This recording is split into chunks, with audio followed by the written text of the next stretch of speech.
I think that's one of the more underappreciated concepts in professional sports. The fact that if I pay you, Alex, for something, I'm virtually with absolute certainty I'm going to take advantage of that because I'm providing money to you for a service. I'm going to make sure and get that service right.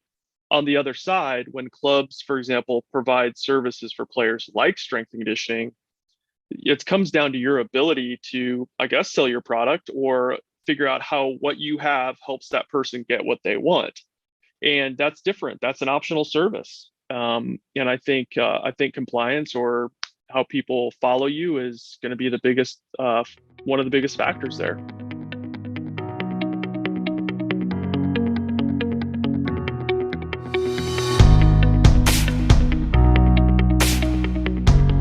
Welcome back to the Mops and Modes podcast. I'm Alex. I'm Drew. And on today's episode, we've got friend of the pod, Brendon Huttmann. So Brendon's currently serving as the H2F director within the 18th Airborne Corps at the 20th Engineer Brigade. He spent probably the last 20 years in baseball. In his ninth and final season, he was with the Pittsburgh Pirates, where he served as the director of performance science. After spending 3 years as the club's sports science coordinator, he began with the Pirates as the Major League strength and conditioning coach for 4 seasons, spent 4 years in the same capacity with the LA Dodgers, worked 5 seasons in the Cleveland Indians organization as the club's minor league strength and conditioning coordinator. He also worked as the minor league strength coach in the Colorado Rockies organization and with the Royals all the way back in 2001. He graduated from the University of Kansas, where he worked with the Jayhawks baseball team and has his degree in exercise science and kinesiology. So needless to say, Brendon has spent a lot of time in the professional sports world and has now transitioned into the tactical space. And that's what we'll be chatting with him about, is how does what he learned and experienced in pro sport apply or not apply to the tactical world. Enjoy.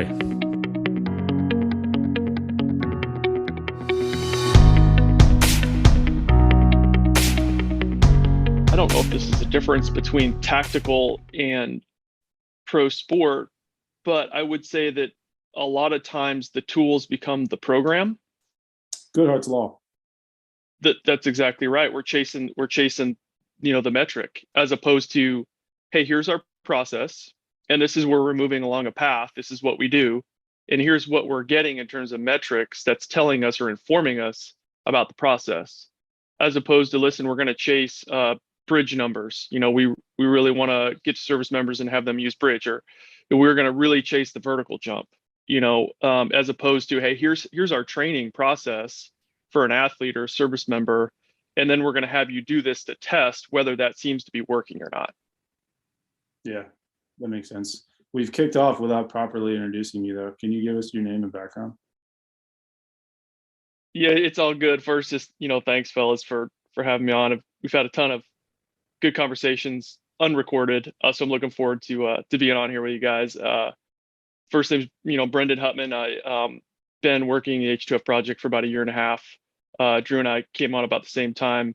Probably didn't meet Alex too far after that time at our small brigade annex facility. He tends to show up. Yeah, great timing. That's true. That's what I'll say.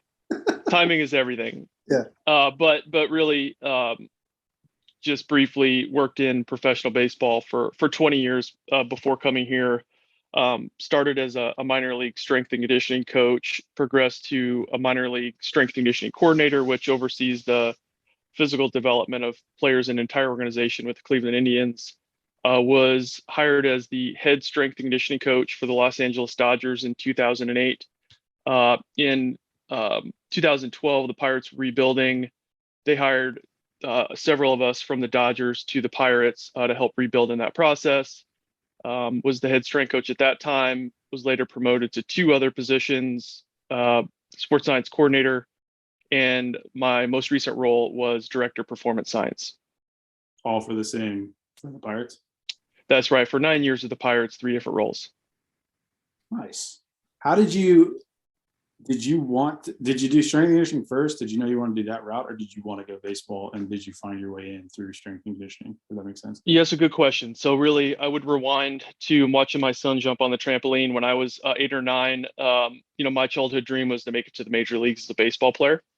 I got as far as college, and I was playing college baseball, and I was having to learn how to train differently to compete at the same level as some others.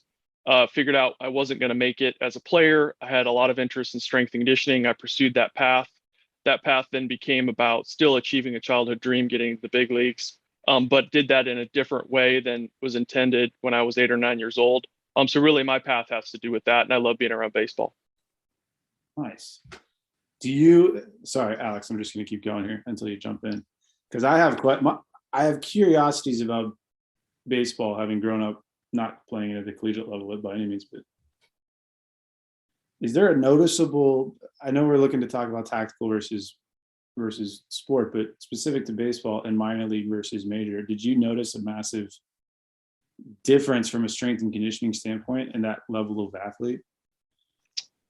Yeah, I would say certainly. So I think each role is awesome for different reasons. Each role has a different maybe focus. At the major leagues, I think it has to do more with maintenance and slow improvement of performance, but mostly about reduction of injury and prep for the day, right? So it's this priming piece, and then being good at manipulating set rep schemes to maintain or improve strength over time, as opposed to working in the Dominican Republic, for example, with 16, 17, 18-year-old athletes.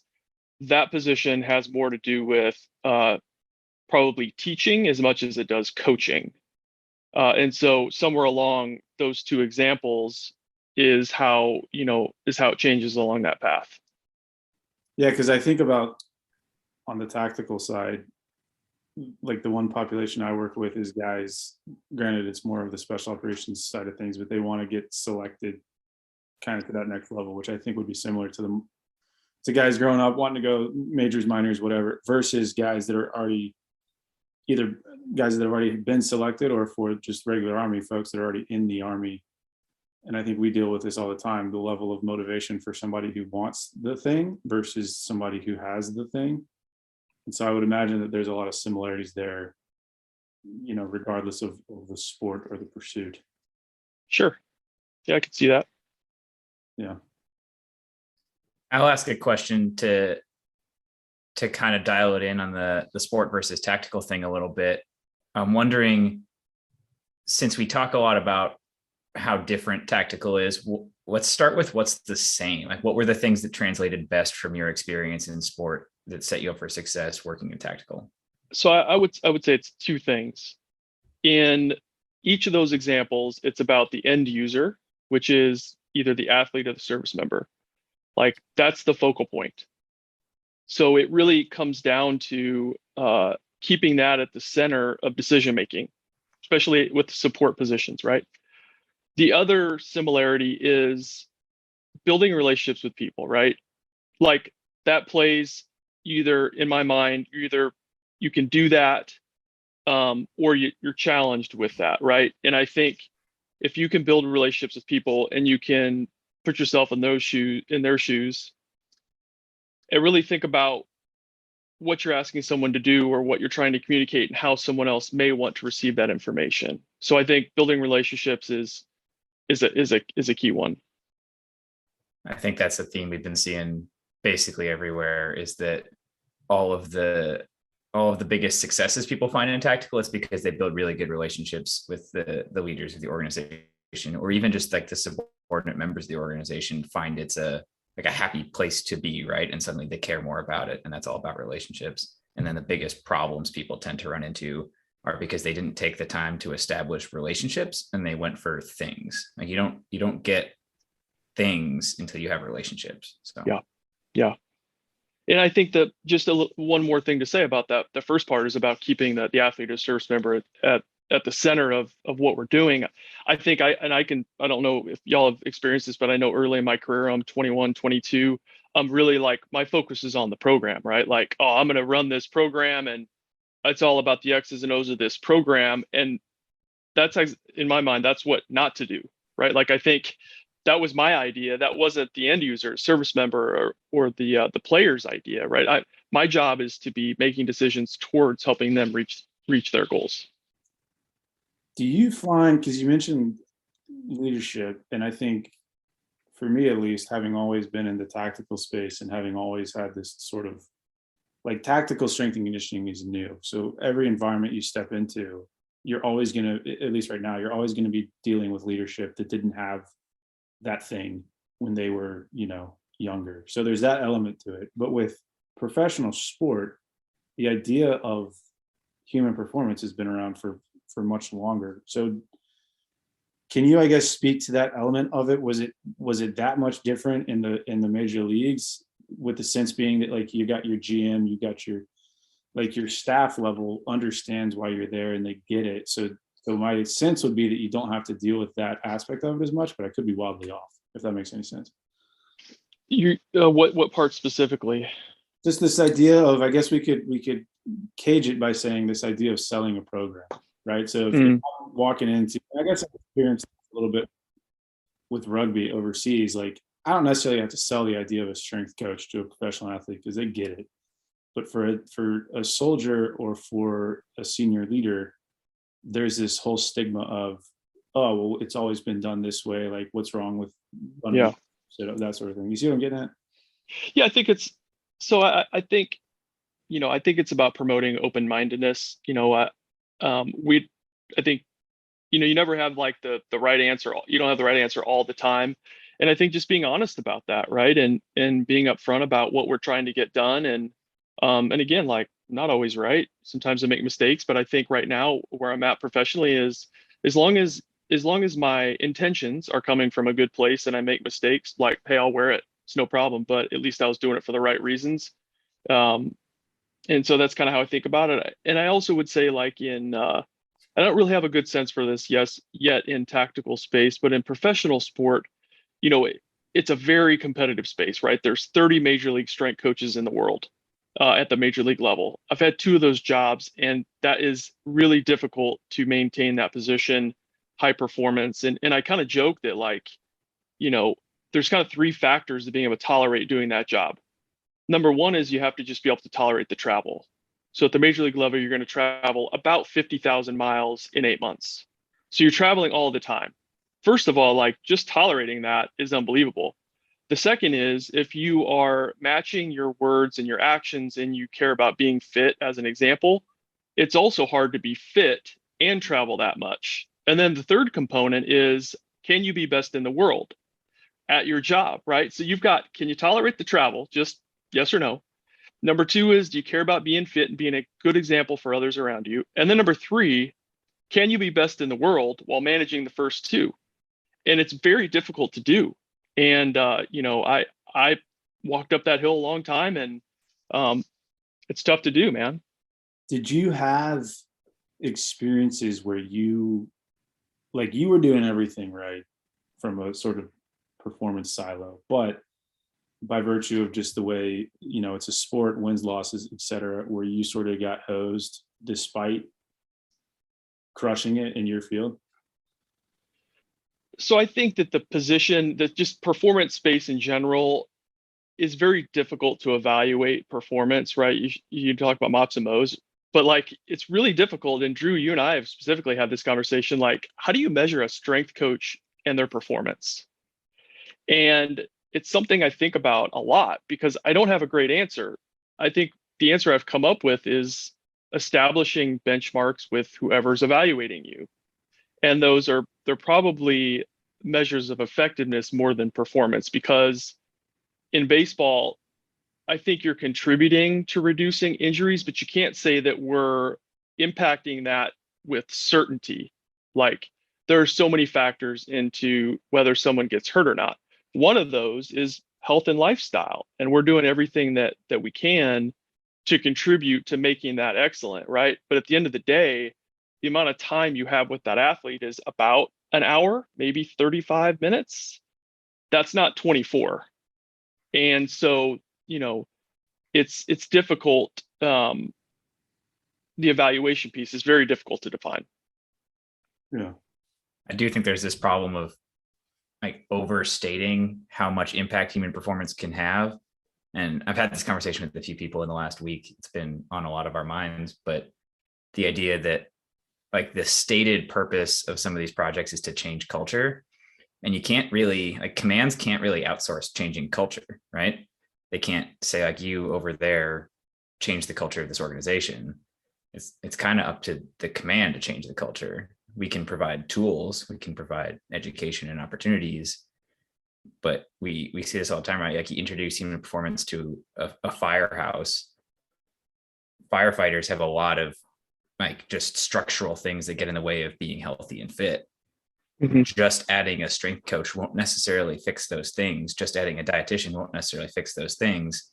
The organization has to have some sort of evolution in their culture where they start to utilize those things and care about those things. Yep. Yeah, no doubt. And I think, like H2F has FM7-22, organizations in baseball, I haven't seen that doctrine, so it's even more important if you're a coach or a performance, working the performance space in pro sport. It's more important than ever to have those conversations with whoever's hiring you, whoever's, directing you, whatever it is, but just getting on the same page that, hey, here's what we're working on, and having some consistent follow-up on those objectives through time. Because as you're traveling around the world and people are all over the place, there's minor league teams and people are traveling out, like, it gets easy to not have those conversations. And that's where it sort of like feels like it drifts, Alex, to your point, and becomes something that it might not be. So shifting, like focusing on the athlete, did you find that because arguably there's more at stake in professional sport, in the sense that, like, if I'm, a 21-year-old pitcher, like there's first of all, there's money. Second of all, there's the fame that comes with that, the media, et cetera, sponsors. Do you find that because there's arguably more at stake, you get a different attitude, mindset, whatever you want to call it, from the population you're working with, versus in the tactical space, there's less of that, tangibly speaking? I mean, for some populations in the tactical space, there is a lot at stake. There's deployments, direct combat, what have you. But by and large, I think it's a lot more intangible. So have you noticed a difference in the type of athlete from that perspective? Yeah, I do. I've felt that for sure, Drew. I think a couple of reasons why. I think first is baseball is condensed into 8 months. So you have 8 months to try to do this big thing called win the World Series. The other you have to consider is the average salary continues to go up in the major leagues. And if you're a premier player, you're making probably $1 million a start for a starting pitcher. If you think about that, if at the time when I was the head strength coach, basically the minimum number of days was 15 and you went on the disabled list. So if you're a premier pitcher, that's 3 starts, that's $3 million that the team loses by just this person not performing, let alone the performance gain that happens. So that's the first part. Also in baseball, it's just so condensed down, and the systems are much easier to maneuver, and decisions are made very quickly because the resources are very close. And I think contrasted to kind of what I'm feeling in the Army is, it's, even though there's big stakes, right? We're talking about human beings and injuries. Those are big stakes. I would also say that the big machine, the engine of the Army, doesn't slow down, right, to have the fidelity to move much left or right. I mean, it takes a long time to redirect this machine. And that's what we're all trying to do, right, with H2F, is like, hey, we're doing the best we can, push this thing uphill and make some change. But like, I'm only one person, right? And there's a whole bunch of us. So I would say that's the other contrasting part with the Army. It's just a big machine. It moves quick. It works in scale as opposed to 25 people. We used to talk this is like very, very true when I was at the company level, maybe a tiny bit less true at the brigade staff level, but we talked about the term task saturation a lot. Oh, yes. In that there were just so many things going on that there was never time to like take a step back and evaluate how the last thing went and what we need to change. We talked about AARs a lot. Like you'd finish a field exercise and do an AAR about all the things you wanted to like retrain on or get better. And then you'd probably throw that AAR away because the next collective training event is in 2 weeks. and there's no time to do anything about any of the problems you identified. And I think one of the core challenges here is that the Army loves to try and solve problems by adding things. So we're going to add in H2F and it's going to fix all these problems. But part of the conversation has to be like, are there already too many things? And like, what do we take away if we're going to add something new, and where do the sacrifices get made? Because now you got commanders saying everything's a priority, all 50 things. They can't be, right? So Well, I wonder if with sport, and Brendon, you'll know this better than me, but the goal is so clearly defined. I mean, you said it, like win the World Series, right? So everything else is sort of second tier to that. So it's absolute performance. So every decision you're making is performance oriented. And sometimes that means cutting a dude. Sometimes that means, this. With the Army, there doesn't really with the military, there doesn't seem to be as clear cut of a goal. And so, like Alex, you just mentioned, you end up just layering priorities on top of each other to create this like convoluted system. And then, like you said, you try to press the easy button over and over and over and over and over again. And right now, in this current climate, the easy button, quote unquote, is to just put embedded professionals into your performance sphere and hope that that solves every problem in the book, whether it's marksmanship because, hey, there's a cognitive component to that, or retention because, hey, people seem to sign back up when there's barbells sitting around. But I don't think that, for lack of having that singular objective of like, did we win the world championship or not, you kind of end up spinning your wheels, I would think.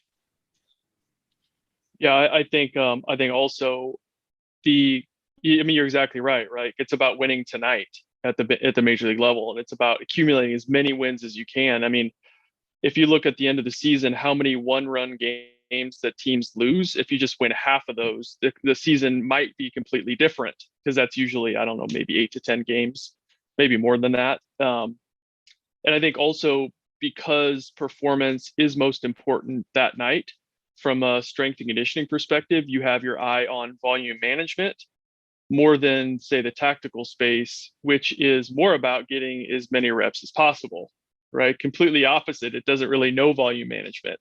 It's this idea, hey, hurry up and wait, everybody get ready, but, not sure what's next type of thing. And that's very difficult to always be ready. Yeah. Do you find, so to kind of flip that on its head, because we talked about, I guess we'll use the word nimble for a professional sport, because you have to make decisions fast. Have you, in all your time there, did you see scenarios where that may have backfired? Like somebody's shooting from the hip because they have to act now, and then in hindsight, oh shit, maybe we made the wrong decision.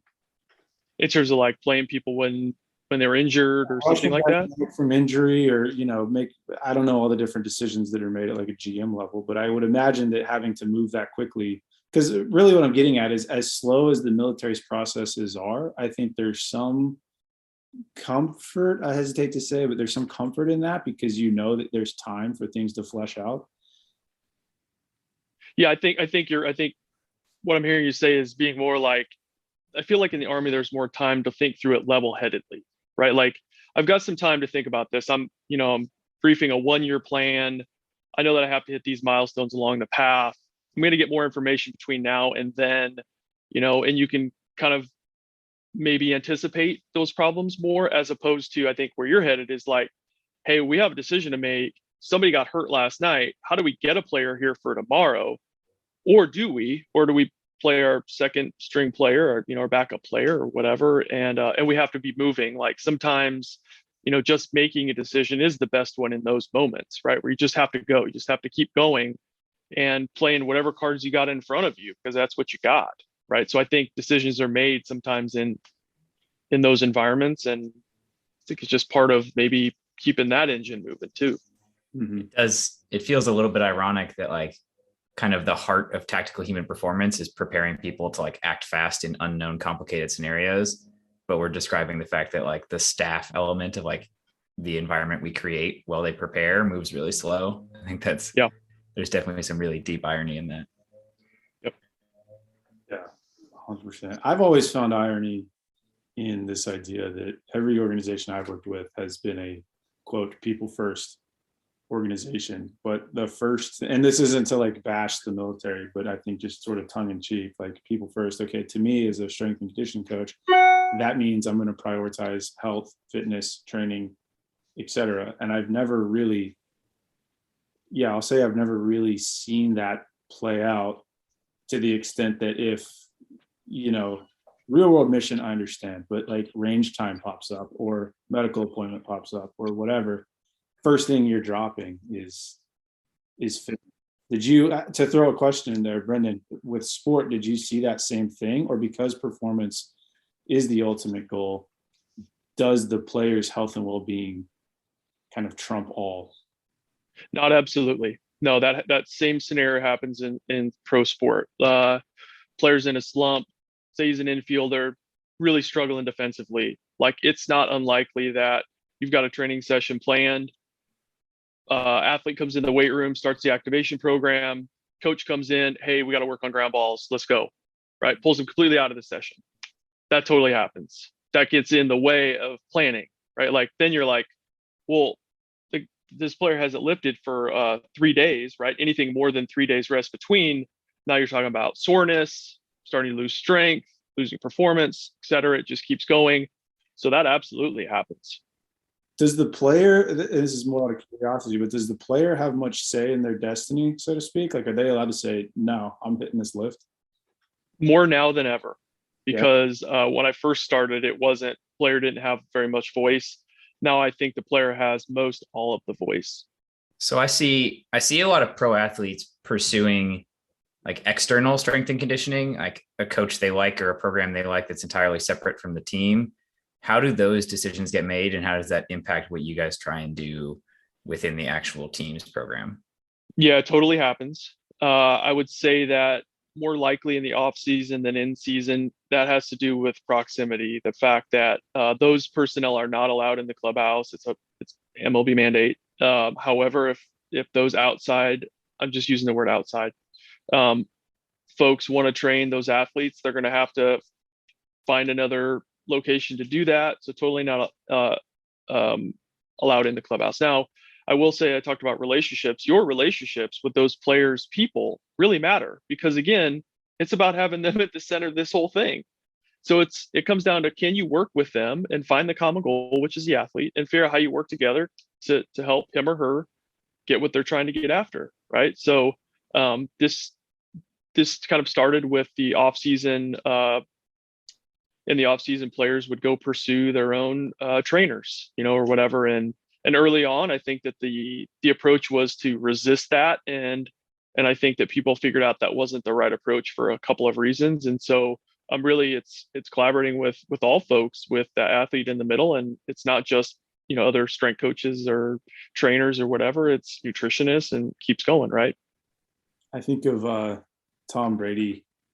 I don't remember the trainer he had, but there was all that drama about like that guy was he was in New England's building and all this stuff. And I just remember bands, like banded resistant stuff and anti-inflammatories for some reason is all that I could. Like no inflammation and all bands was the thing. Yeah. And that was what got Tom Brady through. Yeah. Well, I talked to a couple people about it this week, just the literal concept of buy-in, not like the idea of buy-in, but like actually buying into things. And it's a challenge, because any of these programs where like the organization provides strength and conditioning, so few of those programs can match like the energy and the culture of private facilities. But that's because in a private facility, everybody's paying to be there. They chose to be there.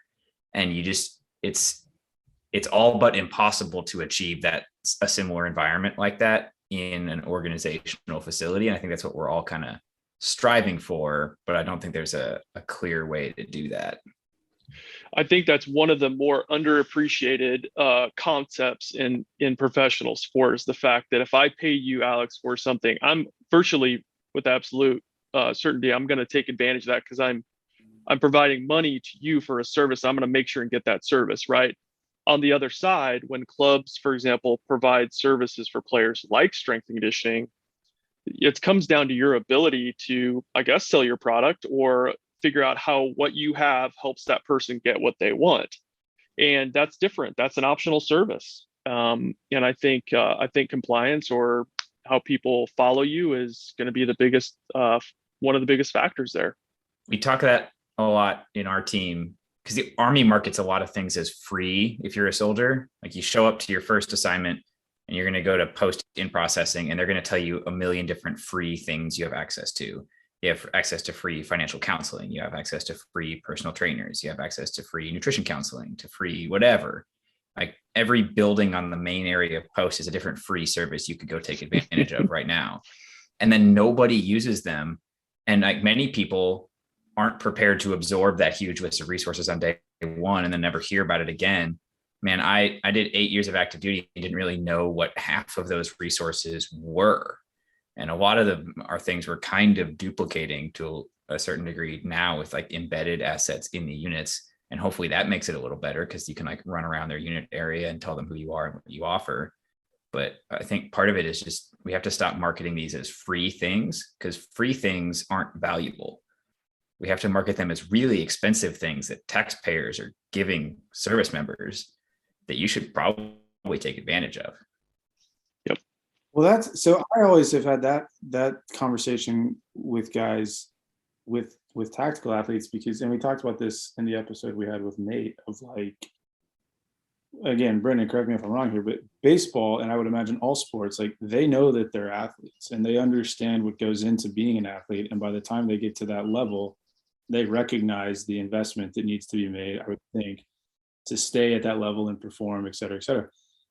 With Alex, to your point, with the military and everything essentially being free, and there's a lot less of an investment on like the personal level, I have always had to have conversations with guys to be like, listen, you are an athlete, you're equal to, professional sport. It's not the same because, you're not getting paid millions of dollars, what have you. But did you, Brendon, find yourself having to have that discussion at all with guys, or did they just intrinsically get it by virtue of their job? So I think the extent to which they understand that differs, right? I think that there's probably a standard level that, hey, I have to take care of myself. And that includes making sure that I do the best I can to get sleep and drink water and kind of the low-lying fruit. Now, how far athletes go past that differs, right? Like how strict are you on your meal timing? How, do you use wearables? Do you use Oura Ring? Do you use Whoop Band? And how much do you change your behavior based on that data? Do you have some stress management techniques that you go through before you go to bed or before you perform or whatever? So those as examples to how much those are selected, I think is highly individual. But I would say that, I would say there's a relationship between really high performers and their one understanding of those, and then two, which ones help them. Well, you guys both probably have more exposure to professional athletes than I do, but it doesn't seem like the nutrition stuff is consistently something that professional athletes take seriously. I don't know about the other domains, but I mean, I worked with college. Well, it was in the UK, so we'll call it university, and with rugby. So nutrition was not necessarily, like you said, the most sought after performance enhancer. I don't know if baseball's similar. It has improved a lot. I think the COVID year really helped improve that space because clubs couldn't provide food buffet style, so you couldn't just lay out a whole bunch of food.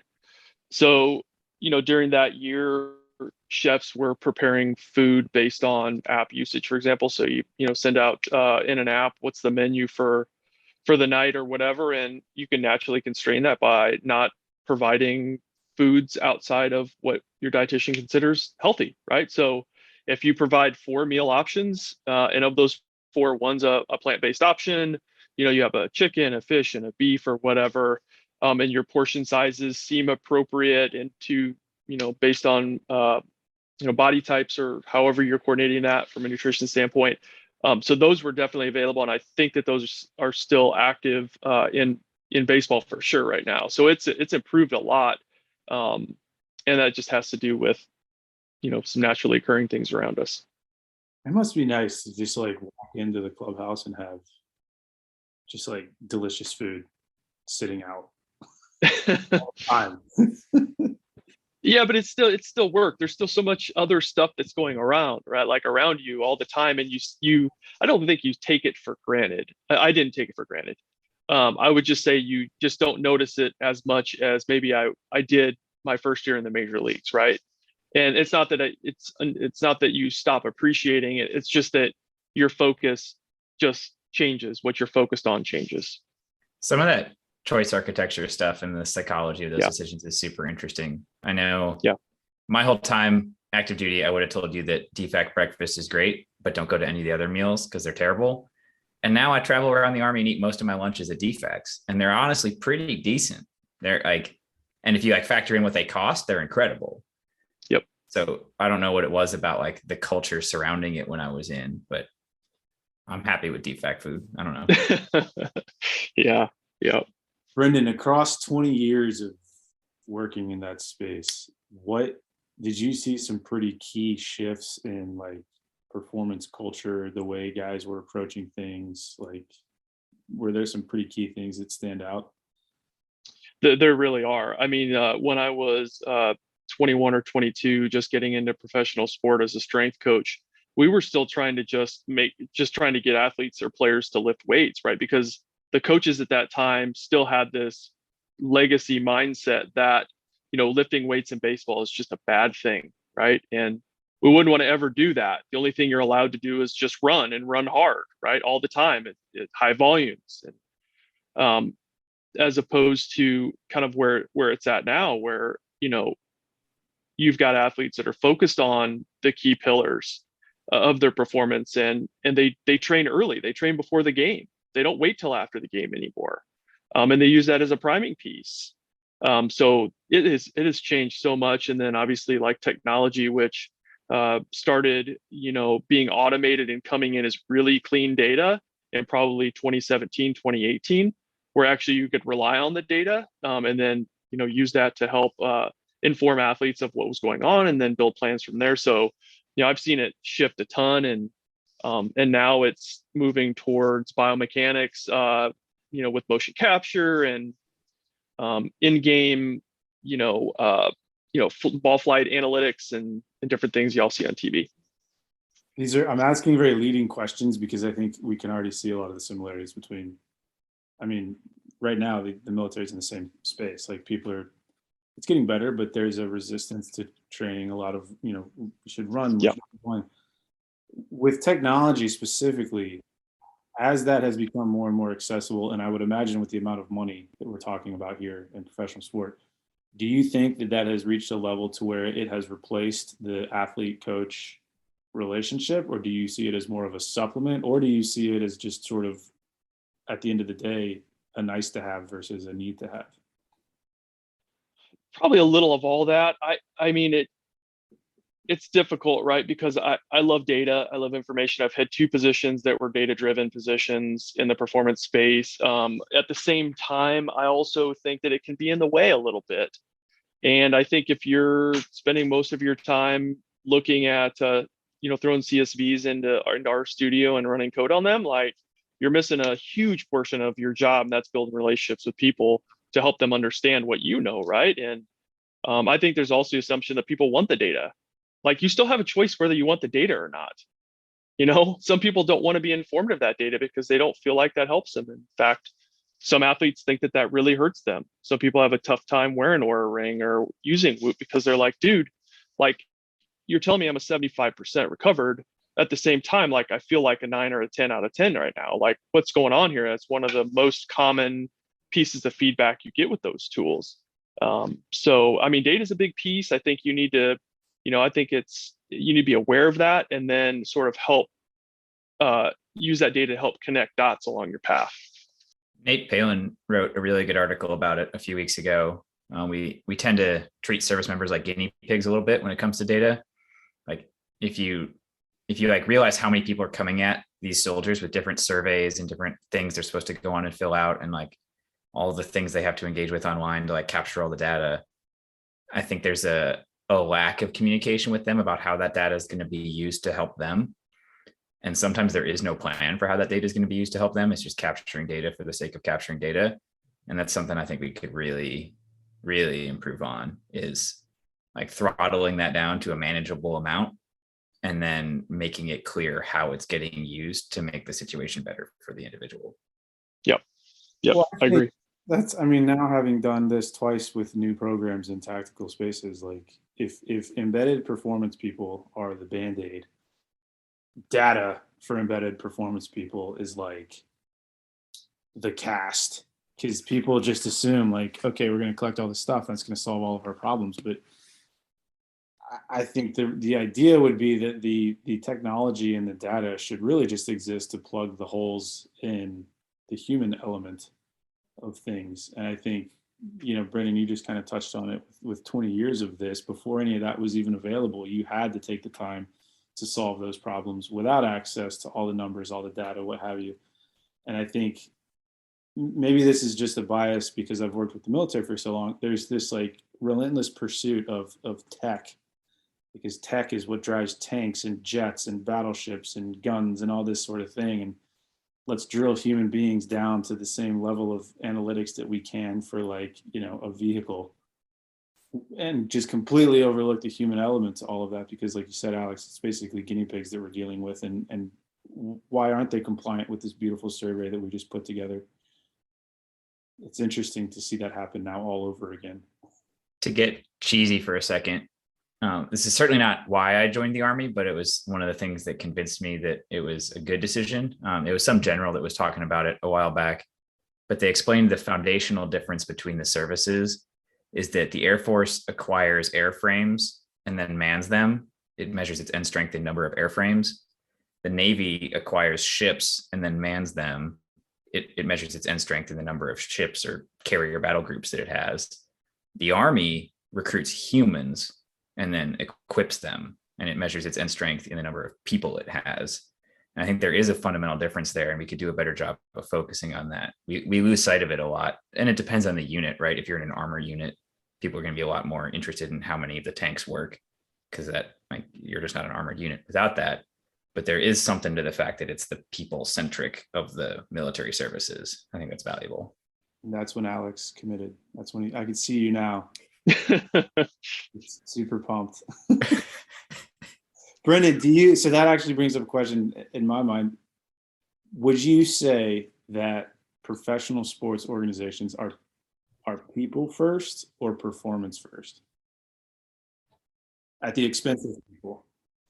Well, that depends on the leader of that organization. What's important to them is really the right answer to that. I think you have to have both in mind, but I think much like doing any work, at the end of the day, performance is going to be measured objectively, and that includes hurt and feelings of human beings sometimes. And that's just unfortunate. That's just part of, what you sign up for when you do work in a premier space, or even a fairly common space. So I think a lot of clubs want to talk about being people first. I'm not convinced that they all are. I kind of think to myself that you're allowed to say, or people are a lot more willing to say that they're people first after they've spent a lot of time being performance first and they've achieved results, and then they can turn around with the warm and fuzzy. Interesting. That's just that comes to mind. I've seen that play out several times. Well, and throwing a party on Friday afternoon and providing lunch doesn't mean you're people first, right? Like, what morale? Yeah, exactly. You know what I'm saying? Like, hey, just because we grab coffee, it doesn't mean we're all people first, right? Like, you actually have to like show people without, using your words. You actually have to show them what that looks like. Listen, don't tell me your favorite class in school was not the one when the teacher rolled in the TV every Friday because he. Yeah, right. Before Christmas or something. Yeah, that's where you want it to be. I don't care what anyone says. That's the class. Yep. That is the class you want. I'm rethinking human performance programs entirely, and they're now in my head centered on TVs on carts and pizza lunches. These foundational days off. Yep. Yeah, absolutely. I tell people you can't buy this stuff, but it kind of turns out you totally can. It's you can buy it in the form of pizza, but depends on the line of funding. Yeah, exactly. All right, so to get close to putting a bow on this, like, ultimate questions here.